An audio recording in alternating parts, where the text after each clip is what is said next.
ବନ୍ଧୁ ଉଚ୍ଚ ହାଇସ୍କୁଲ ବିଦ୍ୟାଳୟରେ ଆଜି ସବୁ ପିଲା ଏକତ୍ରିତ। କାରଣ ଏହି ସ୍କୁଲକୁ ଛାଡ଼ିକି ଯିବାର 10 ବର୍ଷ ବିତି ଯାଇଥିଲା, କିନ୍ତୁ କେହି କାହାର ଭେଟ ପାଉନଥିଲେ। ଆଜି ତାଙ୍କ ସ୍କୁଲର ବାର୍ଷିକ ଉତ୍ସବ, ସେଥିପାଇଁ ସମସ୍ତେ ସବୁ ପିଲାମାନେ ଏକତ୍ରିତ ହେଇଛନ୍ତି। ଏ ରମେଶ ସମସ୍ତଙ୍କ ମଧ୍ୟରୁ କିଛି ଅଲଗା ପଚାରିଲା, କହିଲା ଆମର ସବୁ ସାଙ୍ଗ ଆସିଗଲେ, କିନ୍ତୁ ମେନ୍ ପିଲାଟି ଆସିନାହିଁ। କିଏ ସିଏ? ମାନସ। ଲୋପିତା କହିଲା, ଆରେ ରମେଶ, ତୁ ତ ବହୁତ ବଡ଼ ଲୋକ ହେଇଗଲୁଣି। ରମେଶ କହିଲା, ନା ରେ, କ'ଣ ଗଭର୍ଣ୍ଣମେଣ୍ଟ ଚାକିରି କରିଦେନେ ବଡ଼ ଲୋକ ହେଇଯିବୁ? ରିତିକ ଦେ, ସିଏ ବିଜନେସ ମ୍ୟାନ।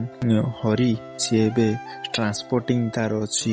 ସମସ୍ତେ କୋଟି କୋଟି ଟଙ୍କା ଇନକମ୍ କରୁଛନ୍ତି, କେବଳ ମୁଁ ବଡ଼ ଲୋକ ନୁହଁ, ଆଉ ଜଣେ ବି ଆମ ସହିତ ଅଛି। ତାକୁ ରିତିକ କହୁଛି ଆଉ କିଏ? ମାନସ ତ ଡେଲିଭରି ବୟ, ସେ ଡେଲିଭରି କରୁଥିଲା। ତା ସହିତ କିଏ ଆମର ସାଙ୍ଗ ବୋଲି ମୁଁ ତାକୁ ଦେଖିଲେ ବି ଚିହ୍ନା ଦିଏନି। ତାପରେ ରମେଶ କହିଲା, ରେ ତୁ ତା ବିଷୟରେ କମ ଜାଣିଛୁ। ତୁ ଦିନକୁ ଯେତିକି ଟଙ୍କା ଇନକମ୍ କରୁଛୁ, ସିଏ ଗୋଟେ ଘଣ୍ଟାରେ ସେତିକି ଟଙ୍କା ସେ ଖର୍ଚ୍ଚ କରିଦଉଛି। ତ ବର୍ଷକର ଯେତିକି ରୋଜଗାର, ସିଏ ସେତିକି ଟଙ୍କା ସେ ଦାନ କରିଦଉଛି। ରମେଶ କହିଲା, ଆରେ ଲୋପିତା, ତୋ ପାଇଁ ତ ମାନସ ସେତେବେଳେ ସ୍କୁଲ ଟାଇମରେ ବହୁତ ବାଇଆ ଥିଲା। କାହିଁ ତୁ ତାକୁ ଫୋନ କରି ପଚାରୁନୁ ସିଏ କୋଉଠି ଅଛି?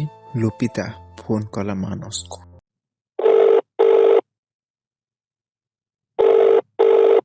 ଉଠେଇଲା ଆଉ ଲୋପିତା କହିଲା, ମାନସ, ମୁଁ ଲୋପିତା କହୁ, ଚିହ୍ନି ପାରୁଛ ନା?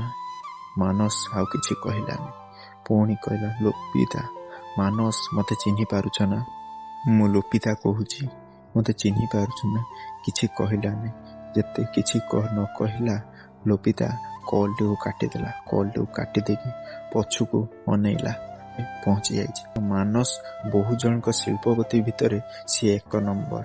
108ଟି ରେଷ୍ଟୁରାଣ୍ଟ ଅଛି, ଆଉ ଗାଡ଼ି ଘୋଡ଼ାରେ କିଛି ଅଭାବ ନାହିଁ। କିନ୍ତୁ ତା ଜୀବନର ଗୋଟିଏ କମଜୋରି ଥିଲା, ଲୋପିତା। ଯେତେବେଳେ ଲୋପିତାକୁ ଦେଖିଲା, ସିଏ ମୁହଁ ବୁଲେଇ ଦେଇକି ରଶ୍ମି ସହିତ ଯାଇ କଥା ହେଲା।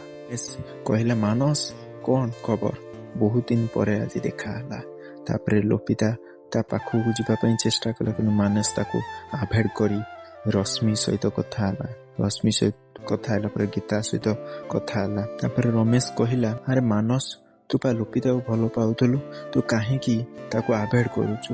ତାପରେ ରମେଶକୁ କହିଲା ପୂର୍ବ ଦିନର କଥା।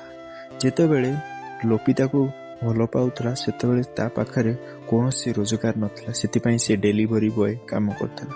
ଦିନକର କଥା, ସେ ରାସ୍ତାରେ ଯାଉଥିଲେ, ସେତିକିବେଳେ ସେ ତା ଜନ୍ମଦିନ ଆସିବାକୁ ଥିଲା। ତା ପରଦିନ ତାକୁ କହିଲା ମାନସକୁ ଲୋପିତା ଯେ ମତେ ଗୋଟେ ଆଇଫୋନ ମୋ ଜନ୍ମଦିନରେ ଗିଫ୍ଟ କରିବ।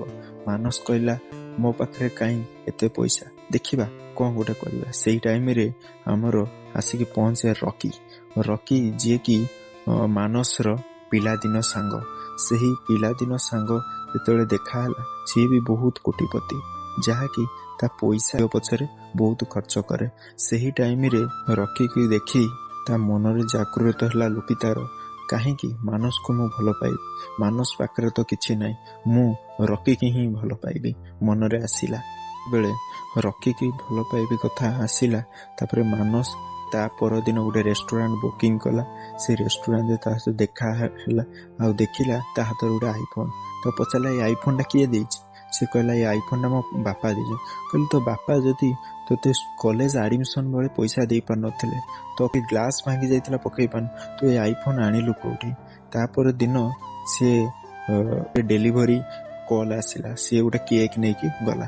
ନେଇ ଗଲାବେଳେ ଲୋପିତା ଆଉ ରକି ଯାହାକି ତା ପିଲାଦିନ ସାଙ୍ଗ, ସେ ଲୋପିତାକୁ ଆଇଫୋନ ଦେଇ ତା ପ୍ରେମ ଜାଲରେ ଫସେଇ ଦେଇଛି। ଏହି କଥା ରମେଶକୁ କହିଲା ପରେ ରମେଶ ଆଖିରେ ବି ପାଣି ଆସିଗଲା। କହିଲା, ସାଙ୍ଗ, ତୁ ଏତେ ବଡ଼ ଦୁଃଖକୁ ନେଇ କେମିତି ଚାଲୁଛୁ? କହିଲା, ଆଜିକାଲି ଦୁନିଆରେ ଯାହାର ପଇସା ନାହିଁ, ଯିଏ ଗରିବ ହେଇଗଲା, ତା ପ୍ରେମକୁ ଏଠି ବୁଝିବା ପାଇଁ କେହି ନାହିଁ। ଏ ଦୁନିଆରେ ଯାହା ପାଖରେ ଅଧିକ ପଇସା ଥାଏ, ତା ଚରିତ୍ର ଯେତେ ବି ଖରାପ ହେଇଥାଉ, ଯେତେ ମଦୁଆ ହେଇଥାଉ, ତା ହୃଦୟ ଯେତେ ଖରାପ ହେଇଥାଉ, ତାକୁ ହିଁ ଲୋକମାନେ ପସନ୍ଦ କରିବେ, ତାକୁ ହିଁ ଝିଅମାନେ ପସନ୍ଦ କରିବେ। ଯୋଉ ପିଲା ପାଖରେ ଭଲ ହୃଦୟ ଥାଏ, ତାକୁ କେବେ ବି ପସନ୍ଦ କରିବେ, କାରଣ ତା କତିରେ ପଇସା ନଥାଏ।